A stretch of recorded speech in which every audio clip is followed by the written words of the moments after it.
আসসালামু আলাইকুম। তোমরা যারা ন্যাশনাল ইউনিভার্সিটিতে মেরিট এসেছে এবং তোমরা যারা ফর্ম ফিল আপ করতে যাচ্ছ, তখন কিন্তু একটা বিষয় তোমাদের চোখের সামনে পড়ছে। সেটা কি? সেটা হচ্ছে এইটা যে, "do you want to change your assigned subject based on your given preferences list?" তুমি কি তোমার সাবজেক্ট যেটা পেয়েছো সেটা কি চেঞ্জ করতে চাও? পরিবর্তন করতে চাও? যদি করতে চাও ইয়েস দেবে, যদি করতে না চাও নো দেবে। এখন কথা হচ্ছে যে, সাবজেক্ট পরিবর্তন আসলে কিভাবে হবে? তুমি কিভাবে বুঝবা যে তোমার সাবজেক্ট পরিবর্তন সম্ভব? আর কিভাবে বুঝবা যে তোমার সাবজেক্ট পরিবর্তন করা সম্ভব নয়? সো যদি পরিবর্তন করা সম্ভব না থাকে তাহলে তুমি ইএস দিয়ে আল্টিমেটলি কোনো লাভ হবে না।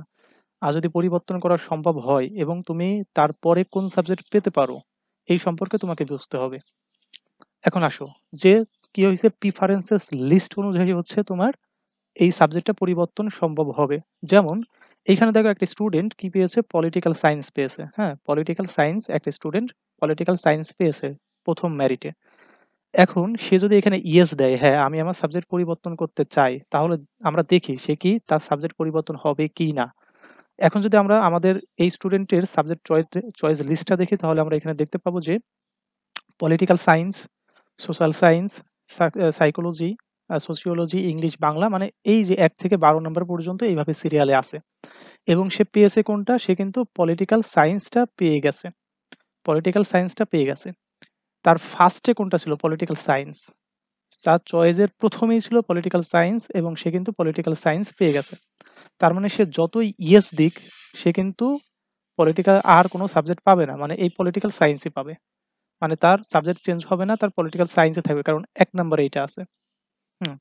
এখন যদি এরকমটা হয় ধরো যে এই যে একটা স্টুডেন্ট, এই স্টুডেন্ট কি পেয়েছে? ইংরেজি পেয়েছে, হ্যাঁ? এই স্টুডেন্টটা ইংরেজি পেয়েছে। সে দিচ্ছে হ্যাঁ, যে আমি সাবজেক্ট চেঞ্জ করতে চাই। সে ইয়েস এ ক্লিক করে ফর্মটা ফিল আপ করেছে। এখন তার আ সাবজেক্টটা চেঞ্জ কিভাবে হয় আমরা আমরা দেখি। ধরো যে সে কি পেয়েছে? তার সাবজেক্ট চয়েস লিস্ট ছিল এইটা। সে পেয়েছে ইংরেজি। কই? এই যে ইংরেজি পেয়েছে। সে ইংরেজি পেয়েছে। এখন আমরা দেখি যে এখানে সাবজেক্ট চয়েস কিভাবে হচ্ছে বা পরিবর্তন কিভাবে হচ্ছে।